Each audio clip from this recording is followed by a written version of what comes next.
Hi ಎಲ್ರಿಗೂ ನಮಸ್ಕಾರ. ಯಾರೆಲ್ಲ ನನ್ನ ಚಾನಲ್ ನೋಡ್ತಿದ್ರು ದಯವಿಟ್ಟು ಚಾನಲ್ ಸಬ್ಸ್ಕ್ರೈಬ್ ಮಾಡ್ಕೊಳ್ಳಿ. ಸಂಚಿಕೆ ಶುರುವಿನಲ್ಲಿ ಅರುಂಧತಿ ಸಾಹಿತ್ಯಗೆ ಜ್ಯೂಸ್ ಕೊಡ್ತಾಳೆ, ಕುಡಿ ಅಂತ. ಅತ್ತೆ ಬೇಡ ಅಂತ ಸಾಹಿತ್ಯ ಹೇಳ್ತಾಳೆ, ಇರಲಿ ಕುಡಿ, ಕೊಡು ಆ ಟ್ಯಾಬ್ಲೆಟ್ಸ್, ನಾನು ಕೊಡ್ತೀನಿ ಅಂತೇಳಿ ಟ್ಯಾಬ್ಲೆಟ್ಸ್ ಇಸ್ಕೊತಾರೆ. ಅವ್ರು ಕುಡಿಯೋದೇ ಅವಳು ನೋಡ್ತಾ ಇರ್ತಾಳೆ. ಅರುಂಧತಿ, ನೀನೇನೇ ಹೇಳು ಪಾಪಮ್ಮ ಚೆನ್ನಾಗಿದ್ದಾಗ ಈ ಮನೆಗೊಂದು ಕಳೆ ಇತ್ತು, ಯಾವಾಗ ಹುಷಾರಾಗಿ ಮನೆ ತುಂಬ ಓಡಾಡ್ತಾರೋ ಅನ್ನಿಸ್ತಿದ್ದೆ ಸಾಹಿತ್ಯ ಅಂತ ಹೇಳ್ತಾರೆ. ಹೌದು ಅತ್ತೆ ಅಂತ ಅವಳೇ ಹೇಳ್ತಾಳೆ.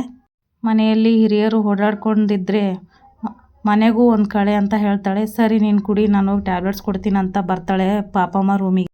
ಪಾಪಮ್ಮ ಹೇಗಿದ್ದೀರಾ ಅಂತ ಅರುಂಧತಿ ಕೇಳ್ತಾಳೆ. ಅಲ್ಲಿಗೆ ಸಡನ್ನಾಗಿ ಬಂದುಬಿಡ್ತಾಳೆ ಸಾಹಿತ್ಯ. ಬಂದಿದ ತಕ್ಷಣ ಹೇಳ್ತಾಳೆ, ತಲೆ ಸುತ್ತಿದಂಗೆ ಆಗೈತಿ. ಏನಾಗ್ತಿದೆ ಸಾಹಿತ್ಯ ಅಂತ ಕೇಳ್ತಾಳೆ ಅರುಂಧತಿ. ಯಾಕೋ ಗೊತ್ತಿಲ್ಲ ಅತ್ತೆ, ತಲೆ ಸುತ್ತಿದಂಗೆ ಆಗ್ತಾಯಿದೆ ಅಂತ ಹೇಳಿ ಮಂಚದ ಮೇಲೆ ಬಿದ್ದುಬಿಡ್ತಾಳೆ. ಆವಾಗ ಸಾಹಿತ್ಯ ಏನಾಯಿತು, ಸಾಹಿತ್ಯ ಏನಾಯಿತು, ಹೇಳು ಸಾಹಿತ್ಯ, ಎದ್ದೇಳು ಸಾಹಿತ್ಯ ಅಂತ ಜೋರಾಗಿ ಕಿರ್ಚಾಡಿ ಮಾತಾಡಿಸ್ತಾ ಇರ್ತಾಳೆ. ಪಾಪಮ್ಮ ಏನಾಗೋಯ್ತು ಸಾಹಿತ್ಯಗೆ, ಏನಾಗೋಯ್ತು ಸಾಹಿತ್ಯಗೆ ಅಂತ ಜೋರಾಗಿ ಮಾತಾಡಿಸ್ತಾ ಇರ್ತಾಳೆ. ಅವಳು ಹೇಳೋದೇ ಇಲ್ಲ, ಅಲ್ಗಾಡಿಸ್ತಾಳೆ, ಮಿಷ್ಗಾಡಿಸ್ತಾಳೆ ಅವಳನ್ನ. ಏನು ಮಾಡ್ರೆ ಅವಳು ಎದ್ದೇಳೋದಿಲ್ಲ.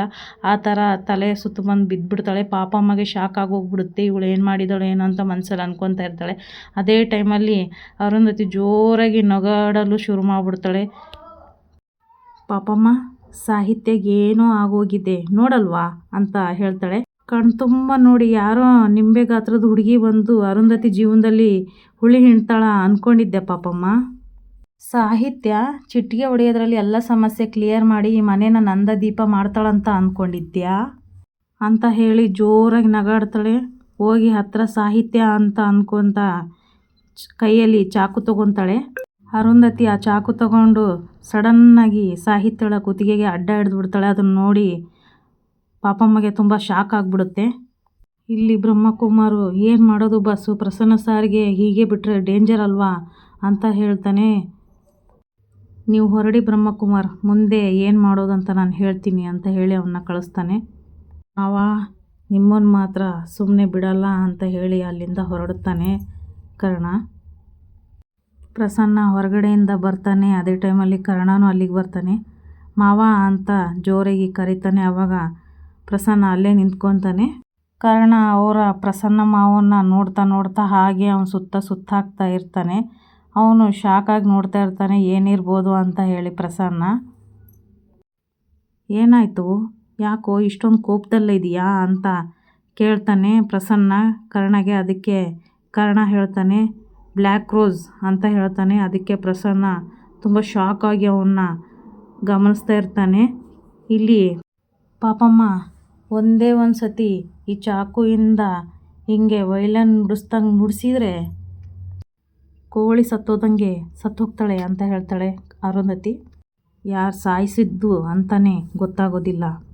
ನಿನ್ನ ಲೈಫಲ್ಲಿ, ನನ್ನ ಲೈಫಲ್ಲಿ, ಮನೆಯ ಲೈಫಲ್ಲಿ ಈ ಸಾಹಿತ್ಯ ಅನ್ನೋ ಪುಟ್ಟ ಚಾಪ್ಟರ್ ಕ್ಲೋಸ್ ಆಗಿಬಿಡುತ್ತೆ. ಏನಂತೀರಾ? ನಿಮ್ಮ ಅನುಮತಿಯಿಂದನೇ ಚುಚ್ಚೋ ಥರ ಜೋರಾಗಿ ನಾಟಕ ಮಾಡಿಬಿಡ್ತಾಳೆ ಪಾಪಮ್ಮಗೆ. ಅದು ನೋಡಿ ಎಲ್ಲಿ ಚುಚ್ಚಿಬಿಡ್ತಾಳೋ ಅನ್ನೋ ಶಾಕಲ್ಲಿ ಎದ್ಕೊಂಡ್ಬಿಡ್ತಾಳೆ. ನಿಮ್ಮ ಮುಖದಲ್ಲಿ ಭಯ, ಅಬ್ಬಬ್ಬಬ್ಬ ಎಷ್ಟು ದಿನ ಆಗಿತ್ತು ನಿಮ್ಮ ಮುಖದಲ್ಲಿ ಈ ಭಯ ನೋಡಿ. ಯಾವಾಗ ನೋಡಿದ್ರು ಈ ಮುಖದ ಮೇಲೆ ಒಂದು ನಗು, ಒಂದು ವಿಶ್ವಾಸ. ಅರೆ ಯಾವಾಗಲೂ ಸವಾಲು ಹಾಕೋ ಥರ ಇರ್ತಿತ್ತು ನನ್ನ ಮೇಲೆ, ಯಾವಾಗಲೂ ಸವಾಲು ಅಂತ ಹೇಳ್ತಾಳೆ ಅರುಂಧತಿ. ಈ ಸಾಹಿತ್ಯ ಏನೋ ದೊಡ್ಡದಾಗಿ ಕಡ್ದು ಕಟ್ಟೆ ಆಗ್ತಾಳೆ, ನನ್ನ ಅಡ್ಗೆಡುತ್ತಾಳೆ, ನಾನು ಕಟ್ಟಿರೋ ಸಾಮ್ರಾಜ್ಯನ ಉರುಳಿಸ್ತಾಳೆ ಅಂತ ಅಂದ್ಕೊಂಡಿದ್ದೆ ಅಲ್ವಾ. ನನ್ನ ಹಟ್ಟದಿಂದ ಇಳಿಸಿ ಇವಳನ್ನ ಹಟ್ಟಕ್ಕೇರಿಸಿ ಈ ಅರುಂಧತಿ ಸಾಮ್ರಾಜ್ಯನ ಕೆಳಗಿಳಿಸಿ ಇವಳನ್ನ ಒದ್ದು ಓಡಿಸ್ಬೇಕು ಅಂತ ತಿಳ್ಕೊಂಡಿದ್ದೆ. ಈ ಸೊಳ್ಳೆ ಬ್ಯಾಟ್ ಗೊತ್ತಾ ಪಾಪಮ್ಮ ನಿಮಗೆ? ಈ ಸೊಳ್ಳೆ ಬ್ಯಾಟಿಗೆ ಈ ಸೊಳ್ಳೆ ಸಿಗಾಕೊಂಡು ಒದ್ದಾಡ್ತಾ ಬಿದ್ದಿರುತ್ತಲ್ಲ, ಹಾಗೆ ಬಿದ್ದಿದ್ದಾಳು ನೋಡಿ ನಿನ್ನ ಸಾಹಿತ್ಯ ಅಂತ ಹೇಳ್ತಾಳೆ ಅರುಂಧತಿ. ಅವಳನ್ನು ನನ್ನ ಎಡಗಾಲ ಹೆಬ್ಬೆಟ್ಟಲ್ಲಿ ಹೊಸ್ಕಾಕ್ಬಿಡ್ತೀನಿ, ಅಷ್ಟೇ ಇವಳು ಯೋಗ್ಯತೆ. ಅಲ್ಲ ಪಾಪಮ್ಮ, ಇವಳು ನಂಬ್ಕೊಂಡು ಇಲ್ಲಿವರೆಗೆ ಮುಂದುವರೆದ್ಬಿಟ್ಟಲ್ಲ ಪಾಪಮ್ಮ. ನನ್ನ ತಮ್ಮ ಪ್ರಸನ್ನ ಕೈಯಲ್ಲಿ ನನ್ನ ಫೋಟೋಕ್ಕೆ ಮಾರ್ಕ್ ಮಾಡಿ ಹೇಳೋವರೆಗೂ ಹೋಗ್ಬಿಟ್ಟೆ. ಸಾಹಿತ್ಯನಿಗೂ ಇದೇ ವಿಷಯ ಹೇಳಬೇಕು ಅಂತ ಅಂದ್ಕೊಂಡಿದ್ವ್ಯಾ? ನನ್ನ ಬಗ್ಗೆ ಎಷ್ಟೊಂದು ಸತ್ಯಗಳು ತಿಳ್ಕೊಂಬಿಟ್ಟಿದ್ಯಾ ಪಾಪಮ್ಮ. ಬ್ಲ್ಯಾಕ್ ರೋಸ್ ಅನ್ನೋ ಸತ್ಯ, ನಮ್ಮ ತಮ್ಮ ಪ್ರಸನ್ನ ಅನ್ನೋ ಸತ್ಯ, ಹಾಗೆ ನಮ್ಮ ತಾಯಿ ಯಾರು ಅನ್ನೋ ಸತ್ಯ ಕೂಡ ನಿನಗೆ ಗೊತ್ತಾಗಿದೆ ಅಲ್ವಾ. ಅದನ್ನು ಇನ್ನೂ ಇಷ್ಟೆಲ್ಲ ಆದರೂ ನೀನು ಹೇಳೋ ತೆವಲು ಇನ್ನೂ ಬಿಟ್ಟಿಲ್ವಲ್ಲ ಅಂತ ಹೇಳ್ತಾಳೆ ಅರುಂಧತಿ ಪಾಪಮ್ಮನಿಗೆ. ಸಾಹಿತ್ಯ ಮನೆಯವ್ರ ಫೋಟೋ ತೆಗೆಸ್ಬೇಕಾದ್ರೆ ನಾನು ವೀಲ್ ಚೇರಿಂದ ತಳ್ಳಿದೆ, ಅವಾಗೂ ಬಂದು ಸಾಹಿತ್ಯ ಕಾಪಾಡಿದ್ಲು. ಆದರೂ ನಿನಗೆ ಇನ್ನೂ ಬುದ್ಧಿ ಬಂದಿಲ್ವಲ್ಲ ಅಂತ ಹೇಳ್ತಾಳೆ ಆ ಪಾಪಮ್ಮನಿಗೆ. ನೀನು ಏನೇ ಹೇಳಿದ್ರೂ ಕರ್ಣನಷ್ಟೇ ಕಾಳಜಿ, ಪ್ರೀತಿ, ಸಾಹಿತ್ಯಗೂ ನನ್ನ ಮೇಲೆ ನಂಬಿಕೆ ಎಲ್ಲ ಇದೆ. ನೀನು ಏನೇ ಹೇಳಿದ್ರು ಅವಳು ನಂಬೋದಿಲ್ಲ. ಮುದುಕಿ, ಇವಾಗ ಪ್ರಜ್ಞೆ ತಪ್ಪಿರೋ ಟ್ಯಾಬ್ಲೆಟ್ ಕೊಟ್ಟು ಮಲಗಿಸಿದ್ದೀನಿ, ನನ್ನ ತಾಕತ್ತು ಏನಂತ ಗೊತ್ತಾಗಲಿ.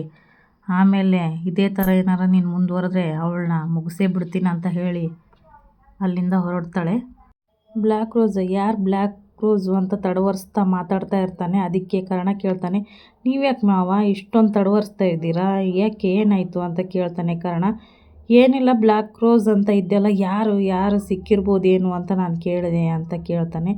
ಇಲ್ಲ, ಸಿಗ್ತಾರೆ, ಹುಡುಕ್ತೀನಿ ಅವ್ರು ಮಾತ್ರ ನಾನು ಸುಮ್ಮನೆ ಬಿಡೋದಿಲ್ಲ ಅಂತ ಕರ್ಣ ಹೇಳ್ತಾನೆ. ಒಂದು ವೇಳೆ ಅವ್ನು ಸಿಕ್ಕರೆ ಅವ್ನು ಬಿಡೋಕ್ಕಾಗುತ್ತಾ, ಬಿಡ್ತೀನ ನಾನು ಅಂತ ಕರ್ಣ ಹೇಳಿದಾಗ, ಅಲ್ಲ ಹಿಡಿಬೋದು, ಅದ್ರಾಗೇನಿಲ್ಲ, ಆದರೆ ಅವ್ನು ಹಿಡಿಯೋಕ್ಕೆ ಹೋಗಿ ನಿನಗೇನು ತೊಂದರೆ ಆಗಬಾರ್ದಲ್ಲ ಅಂತ ಹೇಳ್ತಾನೆ.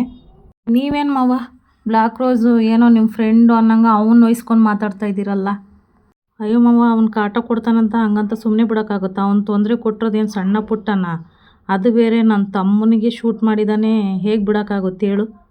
ಒಂದೇ ಒಂದು ಸಲ ಸಿಗಾಕೊಳ್ಳಿ ಮಾವ, ಒಂದೇ ಒಂದು ಸಲ. ಈ ಕರ್ಣನ ಮುಖ, ಇನ್ನೊಂದು ಮುಖ ಅವನಿಗೋಸ್ಕರ ಕಾಯ್ತಾ ಇದೆ ಮಾವ. ಇಡೀ ಜೀವನ ಪೂರ್ತಿ ವಿಲ್ಲ ವಿಲ್ಲ ವಿಲ್ಲ ಅನ್ನೋ ಥರ ಒದ್ದಾಡ್ತಾ ಇರ್ಬೇಕು, ಆ ಥರ ಮಾಡ್ತೀನಿ. ಹೌದು ಕರ್ಣ, ಅವ್ನು ಕೊಟ್ಟರೆ ಕಾಟಕ್ಕೆ ಬಿಡಬಾರ್ದು ಅಂತ ತಡವರ್ಸಿ ಮಾತಾಡ್ತಾ ಇರ್ತಾನೆ. ಅದಕ್ಕೆ ನೀವ್ಯಾಕೆ ಮಾವ ಇಷ್ಟೊಂದು ಗಾಬರಿ ಆಗಿದ್ದೀರಾ, ಇಷ್ಟೊಂದು ಬೆವರ್ತಾ ಇದ್ದೀರಾ ಅಂತ ಕೇಳ್ತಾನೆ. ಅಲ್ಲ, ನಿಮಗೆ ಬ್ಲ್ಯಾಕ್ ರೋಸ್ ಬಗ್ಗೆ ಇಂಪಾರ್ಟೆಂಟ್ ವಿಷಯ ಏನಾದರೂ ಗೊತ್ತಾಯ್ತಾ ಮಾವ? ನನ್ನಿಂದೇನು ಮುಚ್ಚಿಡ್ತಾ ಇಲ್ಲ ತಾನೇ? ಹೇ, ನಾನು ಯಾಕೆ ಮುಚ್ಚಿಡಲಿ, ನನಗೇನಾರು ಆ ಥರ ಗೊತ್ತಾಯ್ತು ಅಂದರೆ ಫಸ್ಟು ನಿನ್ನ ಹತ್ರನೇ ನಾನು ಕರ್ಕೊಂಬರೋದು ಅಂತ ಹೇಳ್ತಾನೆ. ಸರಿ ಮಾವ. ಹೌದು, ನಿಮ್ಮ ಅಪ್ಪ ಅಮ್ಮ ಇದ್ದಾರೆ ಅಂದೆಲ್ಲ, ಎಲ್ಲಿದ್ದಾರೆ ಅವರು? ಕರ್ಕೊಂಬ ಒಂದು ಸಲ ಅಂತ ಅಂದ್ರೆ, ಈಗ ಯಾಕೆ ಬಿಡು, ಅವ್ರು ಎಲ್ಲಿದ್ದಾರೋ ಅಲ್ಲೇ ಇರಲಿ ಅಂತ ಹೇಳ್ತಾನೆ. ಇಲ್ಲ, ಅವರು ತುಂಬ ದಿನ ಆಯ್ತಲ್ಲ ಬಂದಿಲ್ವಲ್ಲ, ಒಂದು ಸಲ ಕರ್ಕೊಂಬನ್ನಿ, ಇಲ್ಲಿ ಇರಲಿ, ಕರ್ಕೊಂಬರ್ತೀರಲ್ವ ನಾಳೆ, ಕರ್ಕೊಂಬರ್ರಿ, ಇಲ್ಲೂ ನಮ್ಮ ಜೊತೆಯಲ್ಲೇ ಇರಲಿ, ಪಾಪ ಅಲ್ಲೆಲ್ಲೋ ಇರೋದು ಯಾಕೆ ಅಂತ ಹೇಳ್ತಾನೆ. ಅದಕ್ಕೆ ಪ್ರಶಾಂತ್ಗೆ ತುಂಬ ಶಾಕ್ ಆಗುತ್ತೆ. ಇರಲಿ ಬಿಡು, ಅಲ್ಲೇ ಇರಲಿ ಅಂದಾಗ, ಇಲ್ಲ ಪರವಾಗಿಲ್ಲ, ನೀವು ಕರ್ಕೊಂಬರ್ರಿ ಅಂತ ಹೇಳ್ತಾನೆ. ಸರಿ ಆಯಿತು ಕರ್ಣ, ಹೇಳ್ತೀನಿ ಅಂತ ನಾವು ಶಾಕಲ್ಲೇ ನಿಂತ್ಕೊಂಡ್ಬಿಡ್ತಾನೆ. ಸರಿ ಅಂತ ಅಲ್ಲಿಂದ ಹೊರಡ್ತಾನೆ. ಆಮೇಲೆ ಇವನೇನಪ್ಪ ಈ ಥರ ಎಲ್ಲ ಹೇಳ್ತಾ ಇದ್ದಾನೆ, ಹೇಗೆ ಕರ್ಕೊಂಬರೋದು ಅಂತ ಆಲೋಚನೆ ಮಾಡ್ತಾ ಇರ್ತಾನೆ. ಅದಕ್ಕೆ ಕರ್ಣ ಅಲ್ಲಿಂದ ಹೊರಡ್ತಾನೆ. ಆಮೇಲೆ ಇಲ್ಲಿ ಸಡನ್ನಾಗಿ ಎದ್ಬಿಡ್ತಾಳೆ ಸಾಹಿತ್ಯ. ಅವಳು ಹೇಳಿರೋ ಮಾತುಗಳನ್ನೆಲ್ಲ ನೆನೆಸ್ಕೊತಾಳೆ. ನಾನೇ ಬ್ಲ್ಯಾಕ್ ರೋಸ್, ನಾನೇ ಎಲ್ಲ ಕಾಟ ಕೊಡ್ತಾ ಇರೋದು, ಈ ಮನೇನ ಸರ್ವನಾಶ ಮಾಡ್ತೀನಿ ಅಂದದ್ದು. ಅವಳು ಸುಮ್ಮನೆ ಜ್ಯೂಸ್ ಕುಡಿಯೋ ಥರ ನಾಟಕ ಮಾಡಿರ್ತಾಳೆ ಸಾಹಿತ್ಯ. ಪಾಪಮ್ಮ ರೂಮಿಗೆ ಬಂದಾಗ ಅಲ್ಲಿ ಗ್ಲಾಸ್ ಹೊಡೆದಿರುತ್ತಲ್ಲ, ಅದು ಕಸ ತುಂಬಕ್ಕಂತ ಡಸ್ಟ್ಬಿನ್ನಿಗೆ ಹಾಕಕ್ಕೆ ಹೋದಾಗ ಡಸ್ಟ್ಬಿನ್ನಲ್ಲಿ ಪ್ರಸನ್ನ ಸುಟ್ಟಿರೋ ಫೋಟೋ ಸಿಗುತ್ತೆ ಅರುಂಧತಿದು. ಅದನ್ನು ನೋಡ್ಬಿಟ್ಟು ಹಾಗಾದರೆ ಪಾಪಮ್ಮ ಗುರ್ತು ಮಾಡಿದ್ದಿದ್ದೇನಾ, ಹಂಗಾರೆ ಇವ್ರು ಏನೋ ಡ್ರಾಮಾ ಆಡ್ತಿದಾರಂತ ತಿಳ್ಕೊಂಡು ಅವಳಿಗೆ ಅಲ್ಲಿಗೆ ಶಾಕ್ ಆಗುತ್ತೆ. ಆಮೇಲೆ ಸರಿ ಆಯಿತು ಅಂತ ಪಾಪಮ್ಮಗೆ ಟ್ಯಾಬ್ಲೆಟ್ಸ್ ಕೊಡೋಕ್ಕೆ ಹೋದಾಗ ಆವಾಗ ಜ್ಯೂಸ್ ಕುಡಿ ಅಂತ ಬಲವಂತ ಮಾಡ್ತಿರ್ತಾರೆ. ಅವಳಿಗೆ ಅಲ್ಲಿಗೂ ಡೌಟ್ ಬರುತ್ತೆ, ಇವ್ರು ಯಾಕೋ ನನಗೆ ಜ್ಯೂಸ್ ಕುಡಿ ಅಂತಂದು ಯಾವತ್ತು ಕನ್ಸನ್ನು ತೋರಿಸಿಲ್ದು ಇವತ್ತು ತೋರಿಸ್ತಾ ಇದ್ದಾರಲ್ಲ, ಏನಿರ್ಬೋದು ಇವ್ರ ಮಹತ್ವ, ಏನು ಪ್ರಾಬ್ಲಮ್ ಮಾಡೋಕ್ಕೆ ಹೊರಟಿದ್ದಾರೆ ಅಂತ ಅಂದ್ಕೊಂಡು ಕುಡಿಯೋ ಥರ ನಾಟಕ ಮಾಡ್ತಾಳೆ. ಆಮೇಲೆ ಅಲ್ಲೇ ಇರೋ ಒಂದು ಪಾಟಲ್ಲಿ ಅದನ್ನು ಚೆಲ್ಲಿ ಸಡನ್ನಾಗಿ ಅಲ್ಲಿಗೆ ಹೋಗ್ತಾಳೆ. ಇದನ್ನೆಲ್ಲ ನೆನೆಸ್ಕೊಂಡು ಶಾಕ್ ಆಗ್ತಾಳೆ. ಇಲ್ಲಿಗೆ ಈ ಸಂಚಿಕೆ ಮುಗಿಯುತ್ತೆ. ಯಾರೆಲ್ಲ ನನ್ನ ಚಾನಲ್ ನೋಡ್ತಾ ಇದ್ದೀರೋ ದಯವಿಟ್ಟು ಸಬ್ಸ್ಕ್ರೈಬ್ ಮಾಡ್ಕೊಳ್ಳಿ, ಹಾಗೆ ಒಂದು ಲೈಕ್ ಮಾಡಿ, ಫ್ಯಾಮಿಲಿ ಫ್ರೆಂಡ್ಸಿಗೂ ಶೇರ್ ಮಾಡಿ. Thank you for watching.